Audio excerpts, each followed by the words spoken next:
Okay. So I'm Brent Mills, the chair of the circulation committee for SAGE, and this is our monthly meeting for April that we had to bump up a little bit just because Beth and myself will be out in North Carolina in the next few weeks for the Evergreen Conference. Okay. Done.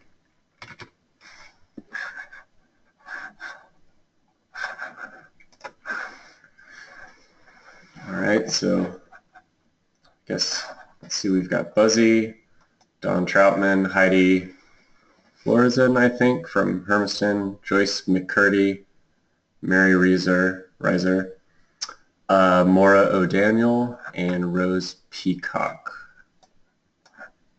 Okay. All right, so I guess the kind of first order of business is to set a meeting time for next month. So I was kind of thinking, let's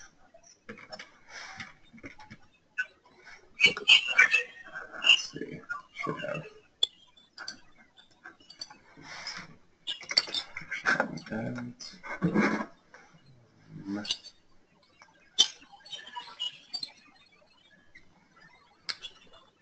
So we usually are kind of going for Wednesday time around 10 to 11 a.m. as well.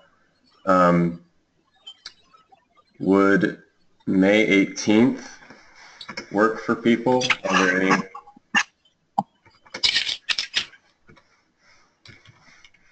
Are there any objections to May 18th, which is the kind of third week in May on a Wednesday?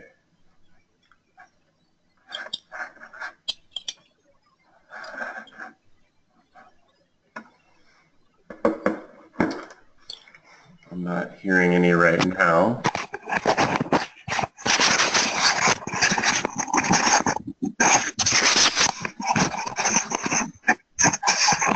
Okay.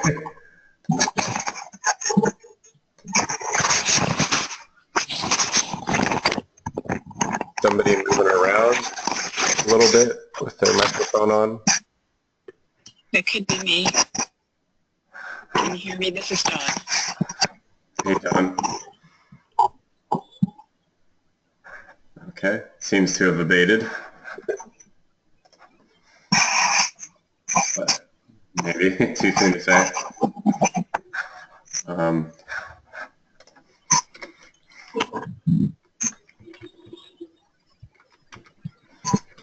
So hearing no objections, I'm going to go ahead and set the next meeting time for the next circulation committee meeting as May 18th at the same time, 10 a.m.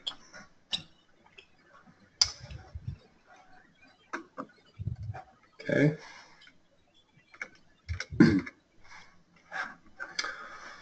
All right. Excuse me. Sorry, I'm also kind of the tail end of a cold here, so apologies if I'm a little hard to hear from that, not just the microphone. So some updates for the committee. It was a little late as an action item from last meeting since this meeting got moved up a bit. But I sent out an email to the listserv about hard due dates and getting those set up for libraries that are interested. I actually went ahead and set some up for 2 libraries that were interested that I heard from through the tickets as well as email. And it's a relatively simple process to get you set up with one. I basically add a date at which all items are to be cannot check out past that date, and then I attach that date to an existing circulation policy.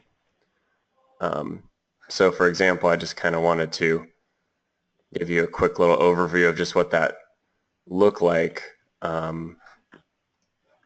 So we've got Evergreen up in the staff client here and go to admin.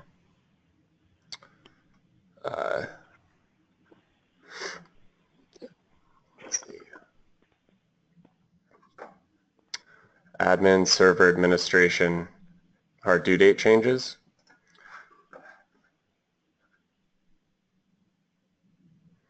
And so these are the ones we currently have.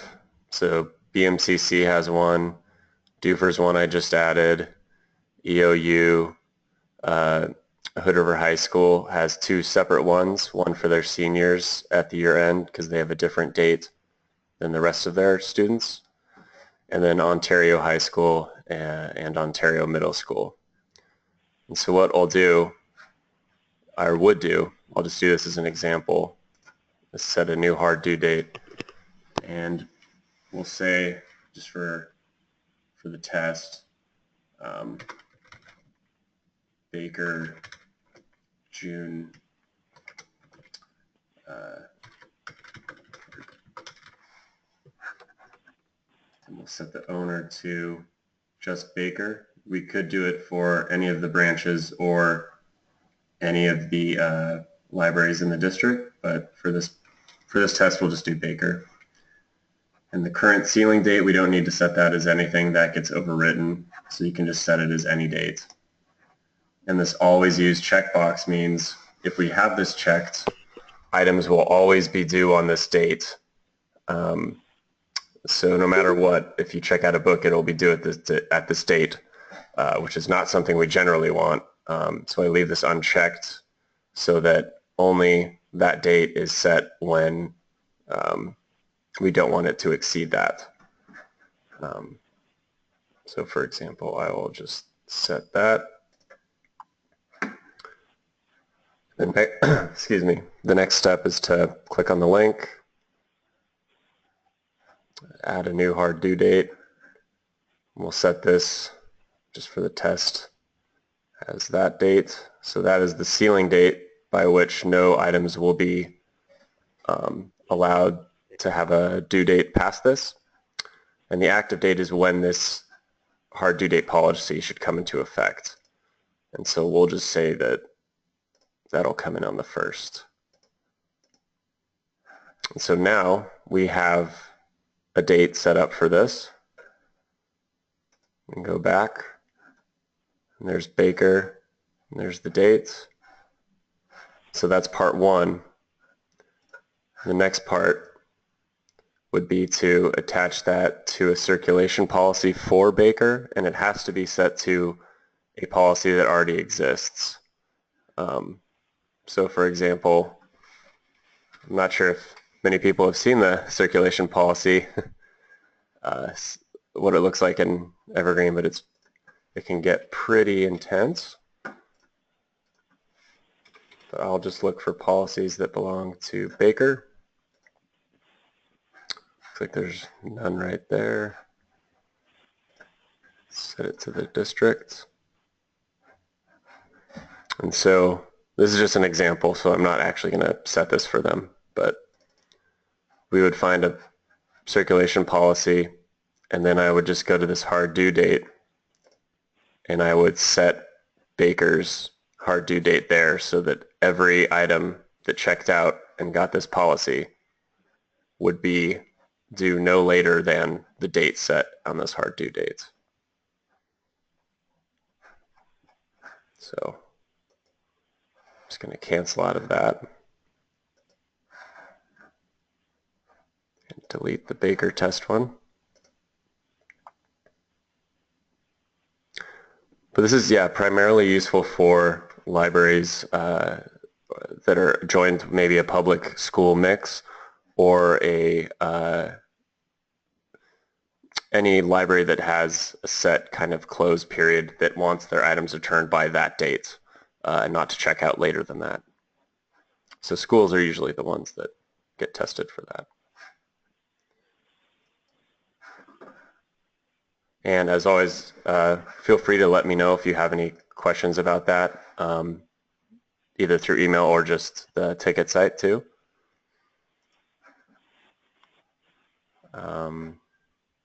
Okay, just wanted to give a quick overview for people that were not at the UCSLD in-service training. Just kind of poke at the relevant circulation bits that I discussed.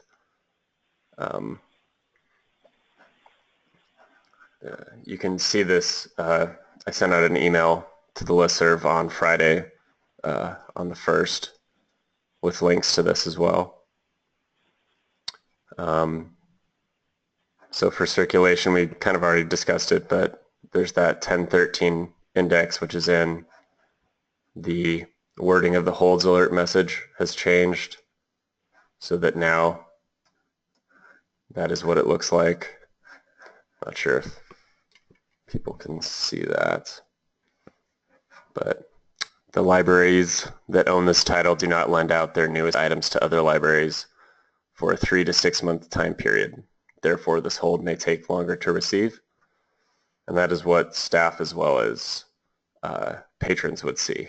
If they place the hold on a bib that only had age-protected options on it, this is the kind of message you would see.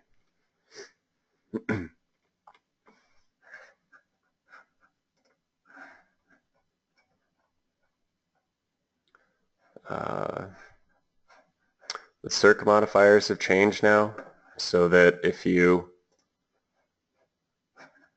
if we go to an item, I'm just going to bring up a random item here.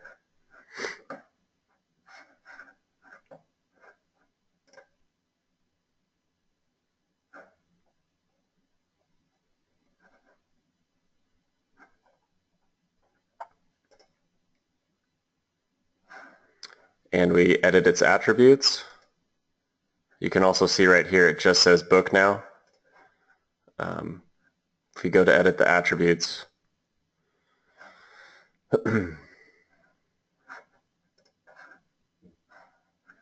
it now says book instead of all those other options with the colons separating them, which separated out the description in another field.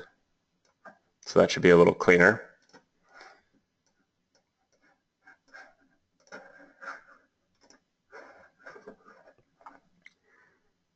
All right. The holds training, that's ongoing. I'm building that up as well. We discussed that at the last circulation meeting.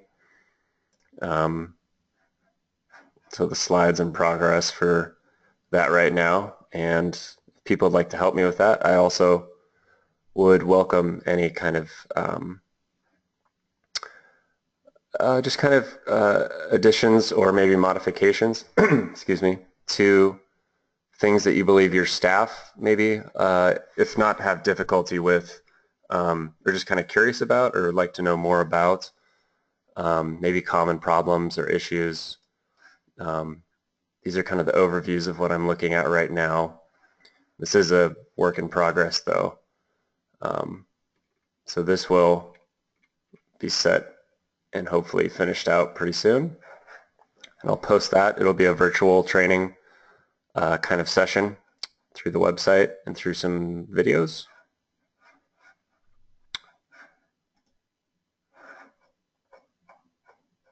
Okay. Local admin training is still forthcoming. And that is getting set up.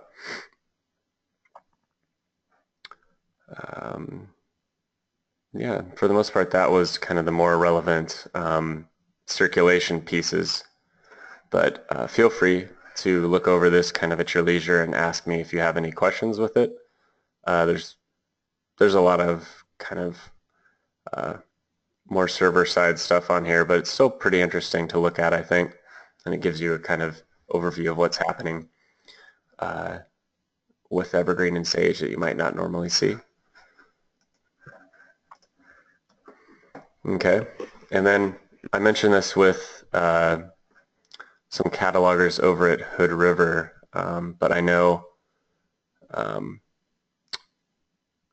of one of the issues or maybe questions at least with what would happen if we discontinued the volume hold option for patrons, which, just as a quick review, would be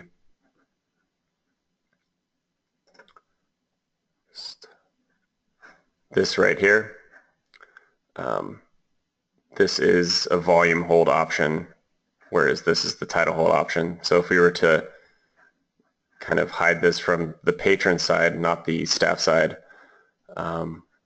one of the questions was how would patrons be able to place holds on magazines? And I know one approach I did see through Missouri Evergreen was they used parts. To just kind of show you an example. I mean, this is nothing I'm recommending. I'm just showing some other options, ways that other libraries are handling it. So you'll notice they don't have the link there, and you just have the title hold link. And then they're all set. Well, for the most part, they're missing parts too. So you'd place a hold on one of the parted items, which they use, I think, for, I'm not sure. Catalogers obviously would know more than me about, setting parts for continuing resources, which I think this is what a magazine is. But yeah, so they have those set to parts. Although some of them need to catch up too, it looks like. So that was just an option I saw with dealing with magazine holds if that volume option went away. Excuse me. And they've got a whole, oops. Let me just go back to this.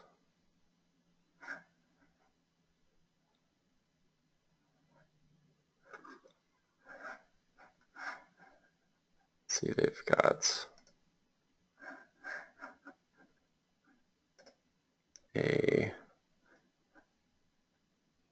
what was it?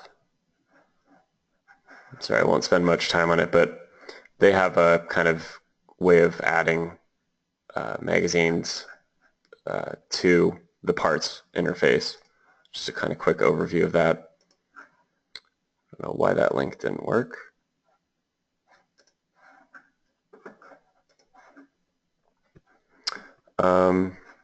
Yeah, but that was just kind of to let you know there are some other options if people were curious. All right, and some acquisition updates. I know at the last circulation meeting, we kind of talked about some libraries are interested in trialing out acquisitions, and there are a lot of good kind of training and setup docs that I've borrowed with the permission of Missouri Evergreen for how to get it set up, and some exercises for running through acquisition, purchases, receiving, searching, and also just kind of, something to note of when you would want to actually use acquisitions, kind of leading libraries away from it if they might want to just add on order copies to the catalog, because the interface is pretty sophisticated and intense. So that is an option. And I'd actually really like to run through this with a library if they'd be interested in just maybe devoting an hour or something like that with me to kind of trialing out getting a dry run set up of acquisitions. And yeah, I'd really enjoy that. And I think it could be beneficial. So that is available on this Google Drive link, which I'll put up after the meeting. Okay, so I'm just going to mark here. I see Buzzy said he'd trial it out.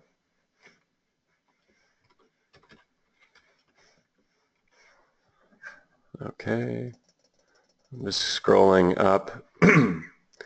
Claire at Harney County, was it already decided that volume level holds will no longer be a patron option? We had the survey, Claire, but it was not definitive enough to withdraw that option from the patron side of their view. We can try another kind of poll, and I think the main thing is I wanted to have a discussion about it to bring up concerns like were voiced with what would happen for magazines. Ideally, I would like to move towards kind of, at least for patrons, limiting them to this and parts, but I want to make sure that we're not leaving libraries out that maybe use volume holds for their materials like magazines. So I don't want to make Hey, Brian, Yes. I know we've discussed this among the staff at our library, and we all feel, aside from the magazine issue, we say good riddance to volume holds. Oh, feel yeah. Like they create a lot of problems for us. I would love to. I would love to get rid of this personally, but I want to make sure that we're not, making any libraries angry that maybe I'm just not hearing from right now. But I would be pretty excited to try that out. I'm going to today talk to some catalogers to just kind of see what they think about how to do that, because with magazines, if we ended up doing the parts route, that would be a lot of backlog of work, and I don't think I know the catalogers have such light duty, so that would be just a welcome addition. I would not want to put that on them, and I just want to make sure that I don't know, are magazines, are those a frequently held item, or items that are libraries are noticing are being placed on holds with some regularity? They're not a huge held item for us, but the patrons who do hold them use it a lot. So we have like maybe a couple of people who use it, but they use it a lot. Okay. I guess, yeah, with something like that, it would be if you feel like they're placing them on their own, then it would definitely be a problem. But if they're placing those magazine holds at the circ desk, it wouldn't be an issue because the staff could just, taste or place a copy hold on it. Yeah, and the staff plays several copy holds, but it's just, you've got a couple people that, we have one that wants the new issue of The Economist every week, and so Yeah. they'll place a hold on it. Okay. Yeah, that was kind of the main concern, but besides that, I'd like to axe that if possible. So I guess we'll kind of continue to look at another option for magazines. I'm not sure if there are any though, but it's worth investigating.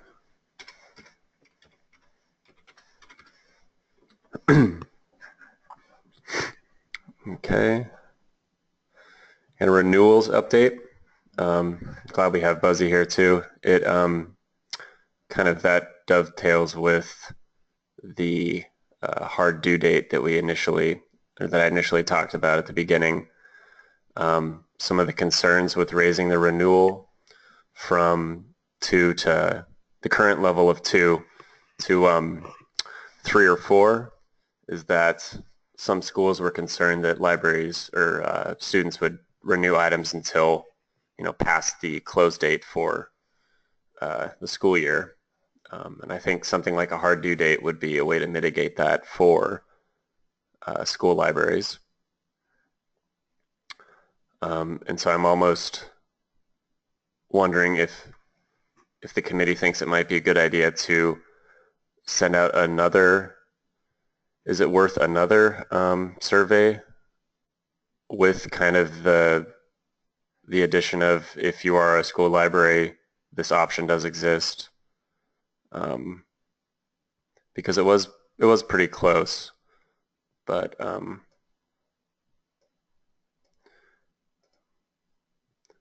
don't know if anyone has any. I mean, it might be worth doing that just because it seemed like that was the only, and there were a few people who felt like, you know, they said, well, 9 weeks is enough, but it seemed like most of the objections were about that. Okay.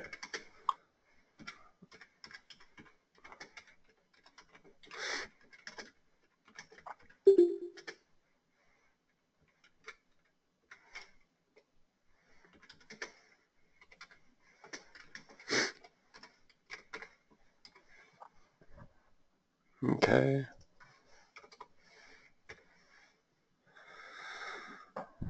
All right. So I'll get that set out. Just a second.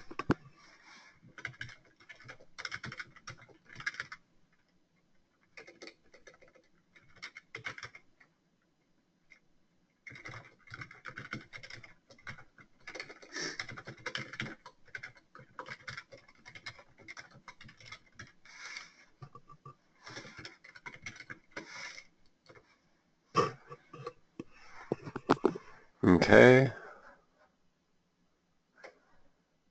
All right, that's good. I think I'll send that out after this meeting today.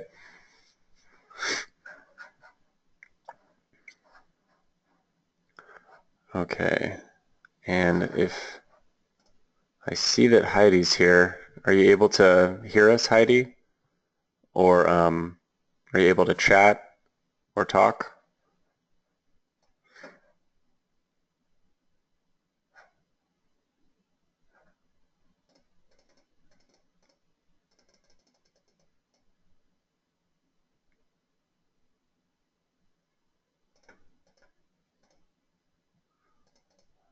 Okay. So Heidi says in the chat that in regards to this line item that we need to make sure that libraries are using security systems or have any security, make sure that libraries that are using security systems or have any security in their items are detuning them before sending them out.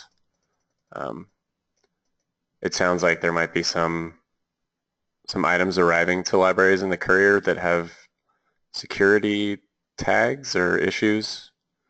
I'm not familiar with this, so I was wondering if maybe any of the members here have noticed that, or if Heidi, if you're able to talk about that a little more.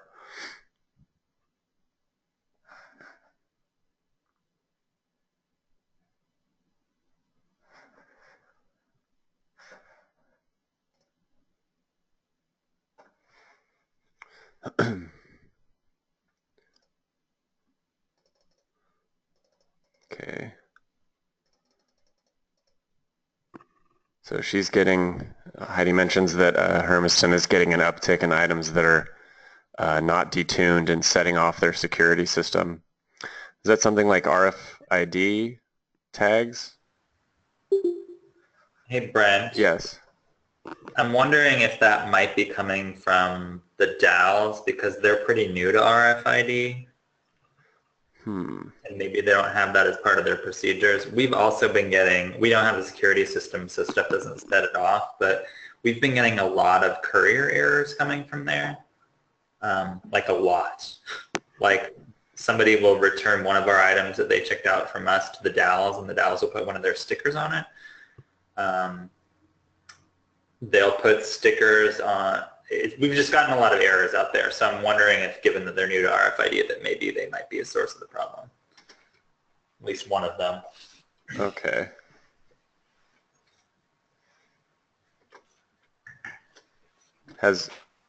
Heidi, you mentioned that there were 3 other libraries. Have you noticed any of the items that have set off the system being from the DAOs or any?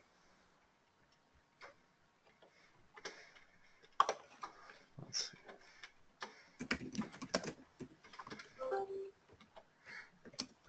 So Let's see. Looks like she says from the Dalles, Baker, and Milton Freewater. See, I don't think anyone here is from Baker or Milton Freewater.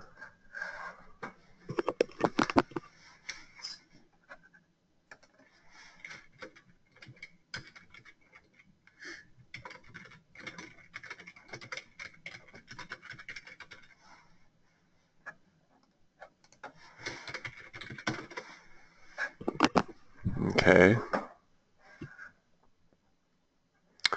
All right, Morris says she'll talk to Milton Freewater about that. Hey, Brent. Yes. I'm checking with staff to see if this is still happening. Actually, Joanne might have just responded back to me. But again, we don't have a security system, but we were having issues with Milton Freewater putting those little, they use little stickers as security, right?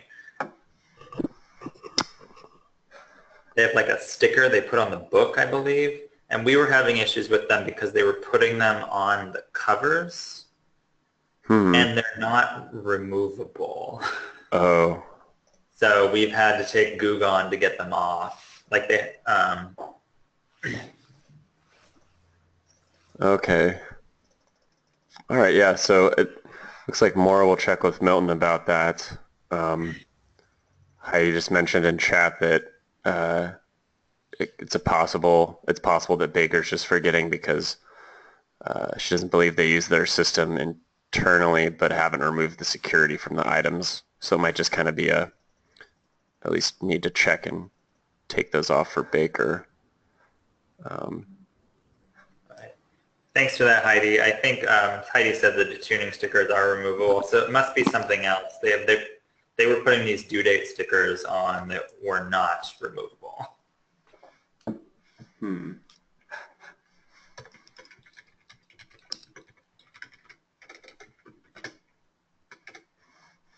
Okay.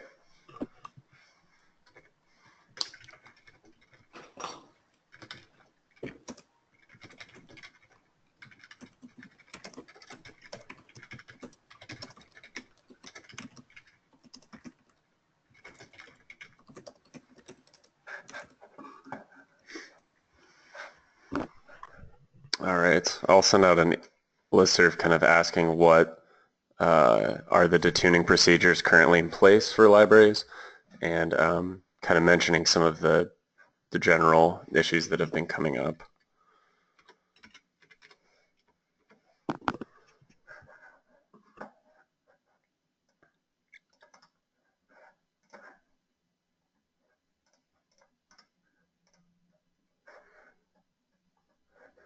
Okay. All right, I wanted to, let me scroll up here, make sure I'm not missing anything.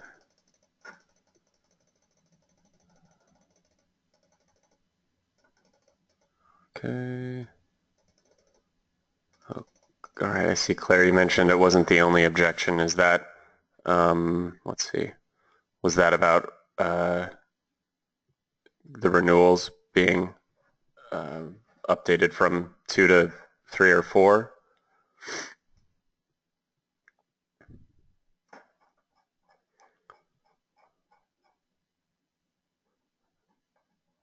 Okay. I believe that we have historically done one library, one vote on these surveys because otherwise like the bigger libraries like us and Baker and Pendleton would really dominate. So we kind of did it as a way to equalize it for the smaller libraries. Well, I will look back at that, Claire, to see who was counted on that, but it should be a one library, one vote. I believe that's the kind of standard. I wouldn't count, Buzzy's vote and then Sarah's vote as two separate votes. I'd count it as one for Hood River. Okay.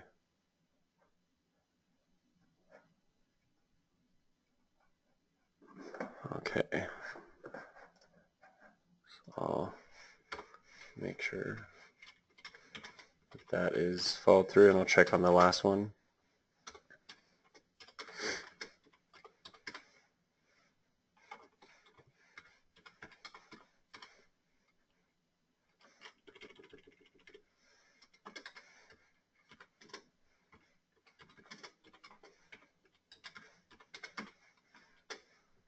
Okay.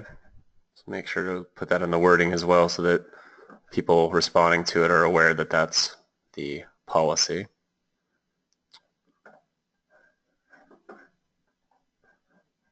Okay.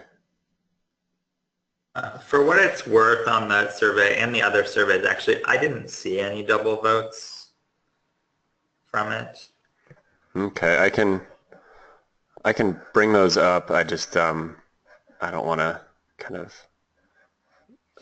have you guys watch me do all this fun hunting for it right now. Okay. All right. So let's see. All right, just some making sure I don't leave anybody out.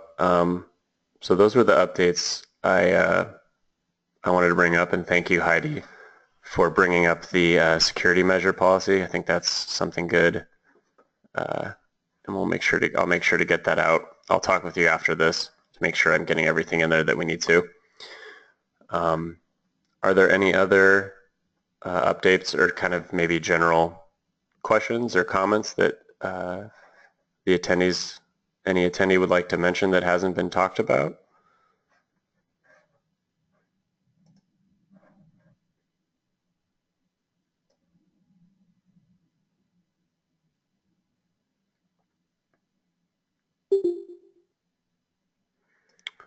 Silence. Okay.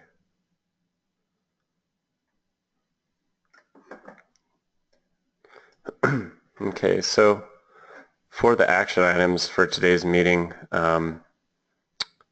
looks like library point person to try out the ACK and serials functionality. The main part of this right now is on the acquisitions. Seems like Fuzzy will work with that. Hey, Brent. Yes. Is it possible to just like, we don't have to go whole hog on that, right? We can just say, take a category of items that we order and you do that? Yeah, and the main thing is just kind of like to set through like a dry run. It could be something that doesn't even really impact any production type data for Hood River. It could just be like kind of make sure the workflows are good, making sure that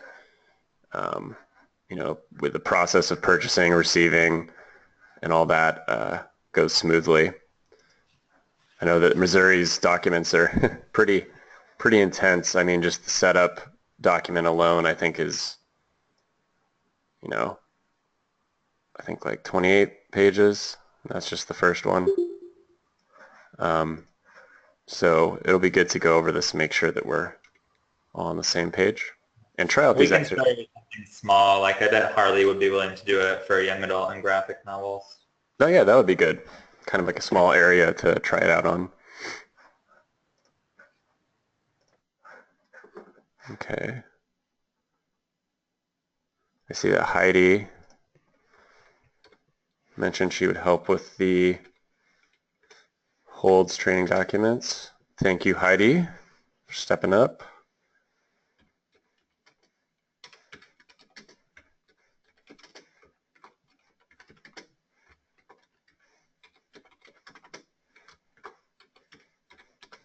I'll get you a link to help me out with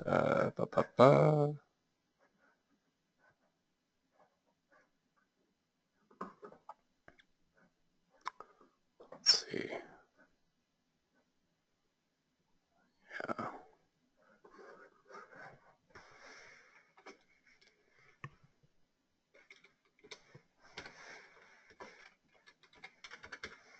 Okay.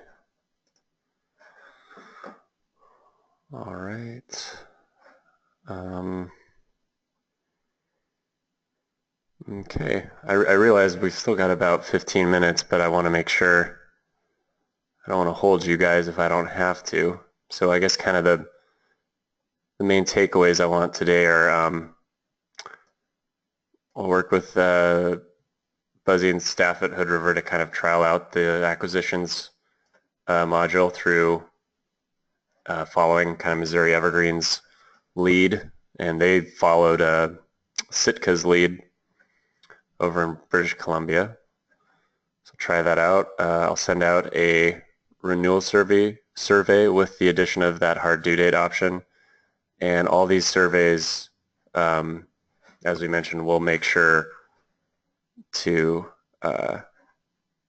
indicate that there's one library and one vote. No trying to game the system. Okay, and we'll also send out a listserv email asking about the detuning procedures to try to kind of maybe hopefully start a conversation about what the processes are for various libraries for their security items or security tags or stickers. All right, and Heidi said she'd help with the holds training documents, which is great. Okay. All right, if there's nothing else to mention, I think we can probably adjourn for the day. Let me make sure I have everyone here and I didn't miss anybody. Let's see. Claire, is it both you? Is it just you, or are you the only person at Harney County right now that's at the meeting? Okay, so it's just Claire.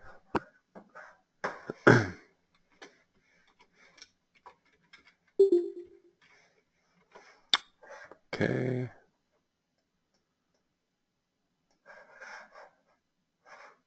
All right, that looks good. 9 people, not so bad. Okay. All right, well, thank you very much, everyone. And I guess as chair, I will move to adjourn if that's what you do. I think we're probably pretty good here today. Yeah. So thank you all for coming, and hope you have a great rest of your week.